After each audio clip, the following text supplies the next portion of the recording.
مفتی صاحب پاکستان کے اساسی. ہاں یہ بہت عجیب خبر ہے بھائی, ڈاکٹر عبدالقدیر خان کا انتقال ہو گیا ہے. ابھی مجھے خبر ملی تھی. اللہ ڈاکٹر عبدالقدیر خان کی مغفرت فرمائے, ان کے درجات کو بلند فرمائے. میں نے ایک بڑے عالم سے سنا کہ ڈاکٹر عبدالقدیر خان کی وجہ سے ہماری داڑیاں اور پگڑیاں محفوظ ہیں. ڈاکٹر عبدالقدیر خان اگر پاکستان کو ایٹامک طاقت نہ بناتے, ایٹامک پاور نہ بناتے, ایٹمی طاقت, تو بہت سے اسلام دشمن قوتیں اب تک پاکستان کو کھا کے ہضم کر چکی. وہ حال ہوتا جو لیبیا کا ہوا, وہ حال ہوتا جو عراق کا ہوا. تو یہ بہت خاندانی کام ہو گیا. اور صرف یہ ڈاکٹر عبدالقدیر خان کو کریڈٹ نہیں جاتا, ان کے ساتھ اور بھی بہت سے سائنسدان ہیں, وہ سب ہمارے محسن ہیں. تو یہ چیز آخرت میں ان کے لیے انشاءاللہ بہت بڑا صدقہ جاریہ بنے گی. اللہ اس خدمت ہی کو ان کی مغفرت کا ذریعہ بنا دے. اور یہ آپ کو پتہ ہے جو ملحد لوگ ہیں نا, وہ ڈاکٹر عبدالقدیر خان کا بھی بڑا مذاق اڑاتے ہیں. آپ کو میں ایک کامن چیز بتاؤں, جو بھی اسلام دشمن ہے نا, اینکر ہوگا یا باہر کے ملکوں میں بھی پاکستانی جو بھی الحاد پھیلا رہے ہیں, ایتھیزم کی طرف لوگوں کو لا رہے ہیں, ان میں ایک چیز, یہ مولویوں کے بھی خلاف ہوں گے, یہ فوج کے بھی خلاف, یہ ایٹمی سائنسدانوں کے بھی خلاف. عجیب بات ہے یا نہیں ہے؟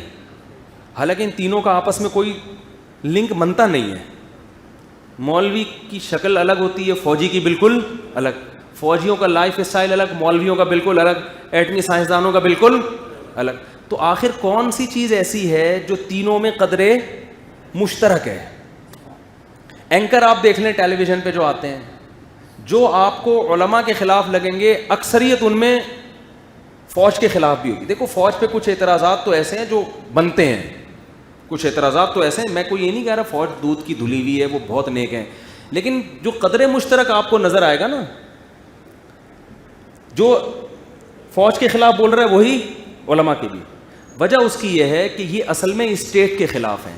اب یہ پاکستان میں بیٹھ کے پاکستان کے خلاف تو بول نہیں سکتے, تو یہ پاکستان میں جو دو ایسے ادارے جن کا اثر رسوخ کنٹری پہ سب سے زیادہ ہو سکتا ہے, جن کے ہاتھ میں ملک کی باگڈور ہوتی ہے, وہ یا تو علماء کا طبقہ ہے یا فورسز ہوتی ہیں.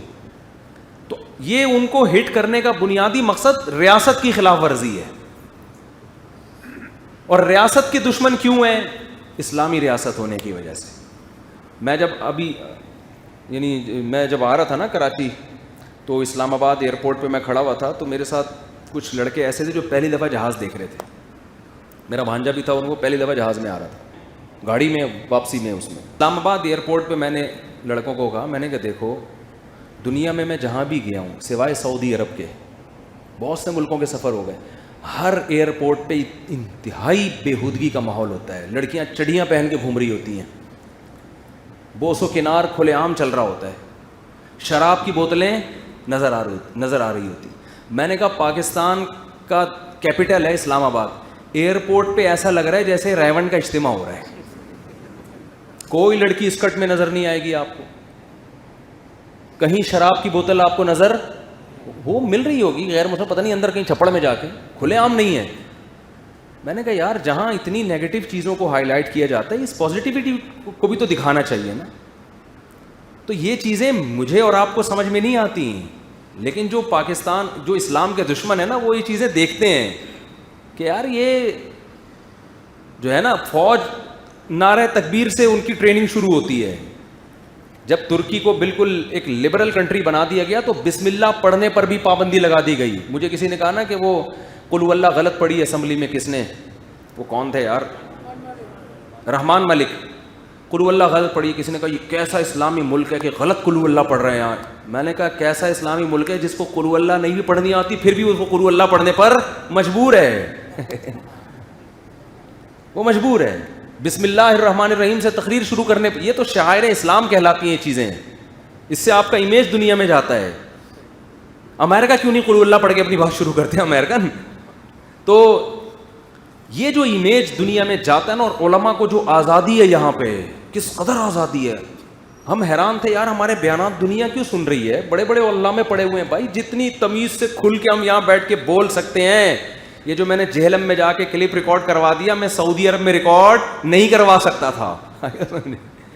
میں امریکہ میں کروا تو سکتا تھا, وہاں بھی کچھ آزادیاں ہیں, کچھ خوبیاں ہیں, لیکن ظاہر ہے جہاں دین کو آزادی ہے وہاں بے حیائی کی بھی پھر اسی طرح سے آزادی ہے. وہاں تو پھر ہر چیز ایسے چل رہی ہے نا, تو وہاں تو پھر کپڑے پورے پہنو یا بغیر کپڑوں کے گھومو, وہ سبھی آزادی ہے. تو یہ کیسی آزادی ہے کہ چرس پینا بھی ٹھیک ہے, نہیں پینا بھی ٹھیک ہے؟ تو ہم تو کہتے ہیں چرس پہ تو پابندی لگے گی, لیکن یہاں تو آزادی ہوگی کہ جو نہیں پینا چاہے اسے فورس نہ کریں, لیکن جو پینا چاہتا ہے اس کو بھی پینے دیں, یہ نہیں ہوتا. ایک حد تک پابندیاں لگانی پڑتی ہیں. تو ایٹمی سائنسدانوں کے بھی خلاف ہیں ہمارے ملحد لوگ. وجہ کیا ہے کہ بھائی پاکستان سے ان کو نفرت ہے, ان کو نہ کوئی بذات خود مولویوں سے, نہ بذات خود فوج سے, نہ سائنسدانوں سے, ان کو پاکستان کے اسلامی ریاست ہونے سے یہ کنٹری کو ایک لبرل کنٹری بنانا چاہتے ہیں. تو ان کے دلوں میں ملک سے نفرت ہے. تو جو بھی ملک کی بقا کا ذریعہ بننے والے لوگ ہیں, فوج کو آپ جو مرضی کہیں, لیکن بہرحال فرنٹ لائن پہ کھڑی کون ہے؟ آرمی. انڈیا سے کون لڑ رہا ہے بھائی؟ آرمی لڑے گی. ملک میں اگر کوئی سیاستدان کو اتنی زیادہ کھلبلی مچتی ہے کہ کنٹری کے ٹوٹنے کا خطرہ ہوتا ہے, پھر تو آرمی آتی ہے نا میدان میں.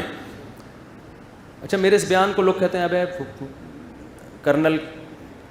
کرنل کے رینک کا ہے یہ. ایک صاحب نے مجھے کہا یہ کرنل کے رینک کا ہے, اس کو کرنلوں نے یہاں جا کے بٹھایا ہوا ہے. پھینکنے پر گورنمنٹ کی طرف سے کوئی پابندی نہیں ہے, تو بولتے رہو. تو یہ تین چیزیں ہیں کہ اس وجہ سے وہ, اور علماء بھی یہاں احتجاج کرتے ہیں. بھئی توہین رسالت کے خلاف قانون بننا شروع ہوتا ہے تو علماء اٹھ جاتے ہیں, چاہے کسی بھی طبقے کے ہوں. تو اس لیے آپ کو اینکروں میں یہ تین چیزیں مشترک. تو اسی میں ایٹمی سائنسدان. تو ایک ملحد ابھی ڈاکٹر عبدالقدیر خان کا بڑا مذاق اڑا رہا تھا. وہ چوری کا مال لے کے اس نے کیا کیا ہے, چوری کا مال لے کے بم بنا دیا, چوری کا مال لے کے بم بنا دیا. تو بات یہ ہے کہ بم جو ہے, بم آپ نے اگر بم ہی پھاڑنا ہے, آپ نے کیا کرنا ہے؟ مجھے نہیں پتا ڈاکٹر عبدالقدیر خان نے وہ یورینیم کو چوری کیا تھا یا خریدا تھا امریکہ سے. جب بم پھاڑنا ہوتا ہے, جب اپنا دفاع کرنا ہوتا ہے, تو آب زمزم کے پیسے سے وہ نہیں خریدا جاتا. یہ جو دنیا اتنی سپر پاور بنی ہے, امریکہ نے جو ایٹم بم بنایا ہے, آپ کیا سمجھتے ہیں یہ انسانیت کے تمام حقوق اور وہ تمام چیزوں کی رعایت کر کے بم بنایا اس نے ہے بھائی؟ اور جو بم پھاڑا ہے تو پھاڑنے سے پہلے پادریوں سے فتویٰ لیا تھا کہ کتنے لوگوں کو پھاڑنا جائز ہے, کتنے لوگوں کو پھاڑنا جائز. بم کا تو مطلب ہی بم ہے بھائی, وہ تو دفاع کے لیے ہے. وہی ہے کہ بالفرض, مجھے نہیں پتا چوری, بالفرض چوری کر کے ایٹم بم بنایا ہے, تو جو چوری کر کے ایٹم بم بنائے وہ زیادہ برا ہے یا جو ایٹم بم جاپان پہ لے جا کے 2 کنٹریوں کو اڑا دے پورا؟ ان سائنسدانوں کا مذاق نہیں اڑا رہے جنہوں نے ایٹم بم بنا کے ایجاد کر کے انسانیت کی واٹ لگا دی ہے. اصول تو یہ تھا کہ ایٹم بم ایجاد ہونا ہی نہیں چاہیے تھا تاکہ اس ٹینشن سے دنیا نکل جاتی. جنہوں نے ایٹم بم بنایا, جن سائنسدانوں نے, اور دنیا کو ایٹم بم سے متعارف کروایا, جو موجد ہیں وہ برے نہیں ہیں. جو وہاں سے انڈا چرا کے لا رہا ہے بھائی, ایک بم چرا کے لا رہا ہے, اس کو کہہ رہے ہیں کہ یہ کیا ہے, برے ہیں. تو میں ایک حیران ہو گیا, میں نے کہا ایتھیزم کا ڈاکٹر عبدالقدیر خان سے کیا تعلق ہے؟ کہ ایتھیس نا ڈاکٹر عبدالقدیر خان کا مذاق اڑا رہا ہے. اب یہ چوری کے وہ لا کے نا, اس نے یورینیم چوری کر کے ایٹم بم بنایا ہے. تو مجھے خیال ہوا کہ جنہوں نے حلال پیسوں سے بنایا تو بم ہے نا, آپ اپنے حلال پیسوں سے خون پسینے کی کمائی سے بم بنا کے انڈا موڑ پہ لے جا کے پھاڑ دو ہیں, اور دوسرا چوری کر کے غلیل لے کے کسی گنجے کے سر پہ نشانہ لے لے. اللہ معاف فرمایا, آج گنجے پتہ نہیں کیوں زیر تاب آ رہے. اب آپ کو چوری کی غلیل ہے. اچھا, ایک شخص نے غلیل چوری کی اور غلیل تان کے کھڑا ہوا ہے, ماری بھی نہیں ہے, صرف اس لیے رکھی ہوئی اپنے ڈیفینس کے لیے کہ کوئی آیا تو ماروں گا, ماری نہیں ہے. وہ زیادہ برا ہے یا دوسرا وہ جو خون پسینے کی کمائی سے بم بنائے اور پھاڑ پھوڑ کے سینکڑوں لوگوں کو مار مور کے آ جائے؟ اب دونوں میں جب بحث ہو رہی ہے کون برا ہے, تو کہہ رہے ہیں یہ برا ہے, اس نے غلیل چوری کی ہے.